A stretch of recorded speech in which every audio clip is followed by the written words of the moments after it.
மகாராஷ்டிராவில் பாஜக தலைமையிலான மகாயுதி கூட்டணி ஆட்சி அமைக்கும் என தேர்தலுக்கு பிந்தைய கருத்து கணிப்பில் தகவல். மொத்தமுள்ள 288 தொகுதிகளில் 155 இடங்களுக்கு மேல் கைப்பற்றும் எனவும் கணிப்பு. ஜார்க்கண்ட் மாநிலத்தில் பாஜக ஆட்சியை கைப்பற்றும் என கருத்து கணிப்புகளில் தகவல். ஜார்க்கண்ட் முக்தி மோர்ச்சா காங்கிரஸ் கூட்டணிக்கு குறைவான இடங்களே கிடைக்கும் என கணிப்பு. ராமநாதபுரம், திருவாரூர், நாகை மாவட்டங்களுக்கு இன்று ரெட் அலர்ட். 3 மாவட்டங்களில் 21 சென்டிமீட்டருக்கு மேல் அதி கனமழை பெய்யக்கூடும் என வானிலை மையம் கணிப்பு. மயிலாடுதுறை, தஞ்சை, புதுக்கோட்டை, சிவகங்கை உள்ளிட்ட 7 மாவட்டங்களில் ஓரிரு இடங்களில் இன்று கனமழைக்கு வாய்ப்பு. நெல்லை, கன்னியாகுமரி மாவட்டங்களுக்கு மிக கனமழைக்கான ஆரஞ்சு அலர்ட் விடுத்தது வானிலை மையம். குறுகிய நேரத்தில் குறுகிய இடத்தில் அதிக மேக கூட்டங்கள் திரண்டதால் பாம்பனில் மேக வெடிப்பு ஏற்பட்டு கனமழை. ராமேஸ்வரத்தில் நேற்று ஒரே நாளில் 10 மணி நேரத்தில் 41 சென்டிமீட்டர் அளவுக்கு மழை பொழிவு. கனமழையால் தாமிரபரணியில் நீர்வரத்து அதிகரித்துள்ளதால் பொதுமக்கள் ஆற்றில் இறங்க வேண்டாம். நீரின் வேகமும் அதிகரிக்கலாம் என்பதால் நெல்லை மாவட்ட ஆட்சியர் எச்சரிக்கை. காவல் நிலையத்தில் இருந்து கல்லெறியும் தூரத்தில் நடந்த சாராய விற்பனையை போலீசார் எப்படி கவனிக்காமல் இருந்தனர்? கள்ளக்குறிச்சி விசச்சாராய பலி விசாரணையை சிபிஐக்கு மாற்றி உத்தரவிட்ட நீதிபதிகள் காட்டமான கேள்வி. சாராய வியாபாரி கண்ணுக்குட்டி தொடர்ந்து தங்கு தடையின்றி கள்ளச்சாராயம் விற்பனை செய்தது எப்படி? கண்ணுக்குட்டிக்கும் காவல்துறையினருக்கும் தொடர்பு உள்ளது என்பதை நம்ப வேண்டியுள்ளதாகவும் நீதிபதிகள் திட்டவட்டம். கள்ளக்குறிச்சி வழக்கில் தமிழக அரசு மேல்முறையீடு செய்யக்கூடாது என்று அதிமுக பொதுச் செயலாளர் எடப்பாடி பழனிசாமி வலியுறுத்தல். சிபிஐ விசாரணை மூலம் உயிரிழந்தவர்களுக்கு உரிய நீதி கிடைக்கட்டும் என்றும் அறிக்கை. தஞ்சை மாவட்டம் மல்லிப்பட்டினத்தில் ஆசிரியை ரமணி கொலை செய்யப்பட்டது மிருகத்தனமானது என முதலமைச்சர் ஸ்டாலின் கண்டனம். ஆசிரியை குடும்பத்திற்கு 5 லட்சம் ரூபாய் நிதி உதவி வழங்கப்படும் என அறிவிப்பு. ஆசிரியை கொலை செய்யப்பட்ட மல்லிப்பட்டினம் பள்ளிக்கூடத்தில் அமைச்சர்கள் அன்பில் மகேஷ், கோவி செழியன் நேரில் ஆய்வு. பள்ளிக்கூடத்திற்கு இந்த வாரம் முழுவதும் விடுமுறை அளிக்கப்பட்டுள்ளதாக அமைச்சர் அன்பில் மகேஷ் தகவல்.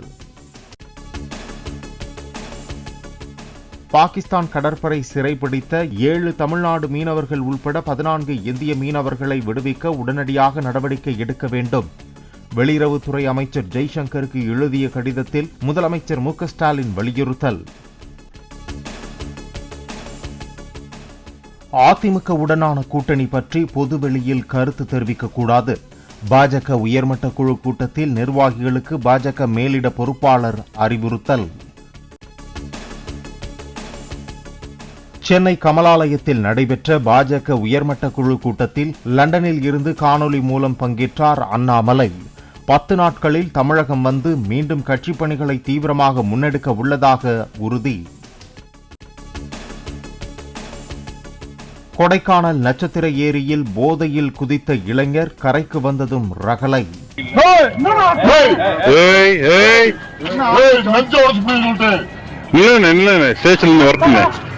குளிரில் நடுங்கிய மதுரை இளைஞருக்கு டீ வாங்கி கொடுத்து போதையை தெளிய வைத்த காவல்துறை.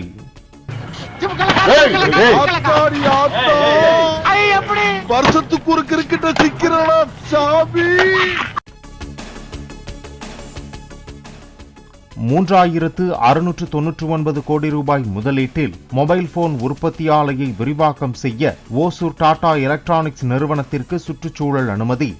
தினசரி 2 லட்சம் மொபைல் போன்களை உற்பத்தி செய்யும் வகையில் 80,000 பேருக்கு வேலைவாய்ப்பு.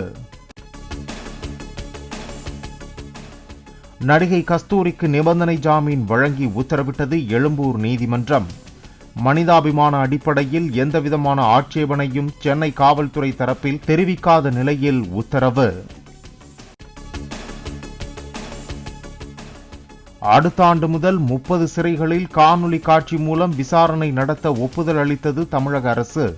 6,46,00,000 ரூபாய் செலவில் 160 வீடியோ கான்பரன்சிங் அறைகள் அமைக்க நடவடிக்கை. கோவில் தொடர்பாக நீதிமன்றம் பிறப்பிக்கும் உத்தரவுகளை முறையாக பின்பற்றவில்லை என இந்து அறநிலையத்துறைக்கு உயர்நீதிமன்றம் கண்டனம். இந்து அறநிலையத்துறையின் ஆணையரை நீக்கம் செய்யும்படி உத்தரவிட நேரிடும் என எச்சரிக்கை.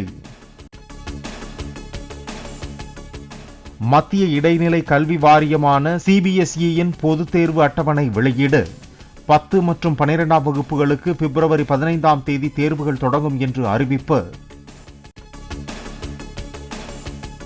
கயானா நாட்டு அதிபர் இர்ஃபான் அலியுடன் பேச்சுவார்த்தை நடத்தினார் பிரதமர் நரேந்திர மோடி. இந்தியா கயானா இடையிலான உறவை மேலும் வலுப்படுத்த நடவடிக்கை. உக்ரைன் மீது ரஷ்யா வான் தாக்குதல் நடத்த இருப்பதாக வந்த தகவலை அடுத்து வெளிநாட்டு தூதரகங்கள் மூடப்பட்டன. அமெரிக்கா, இத்தாலி, ஸ்பெயின், கிரீஸ் நாடுகள் உக்ரைனில் உள்ள தூதரங்களை தற்காலிகமாக மூடுவதாக அறிவிப்பு.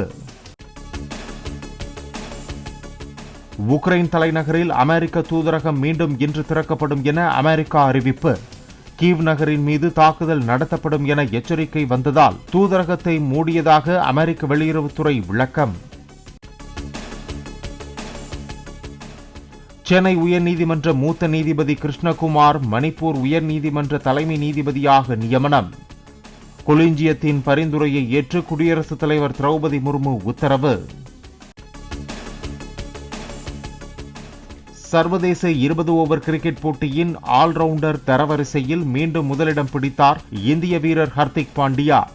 20 ஓவர் மற்றும் ஒருநாள் போட்டிகளில் சிறந்து விளையாடிய இந்திய வீரர்கள் பலரும் ICC ரேங்கிங்கில் முன்னேற்றம்.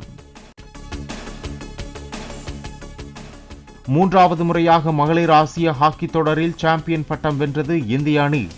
பீகாரில் நடைபெற்ற இறுதிப் போட்டியில் 1-0 என்ற கோல் கணக்கில் சீனாவை வீழ்த்தியது.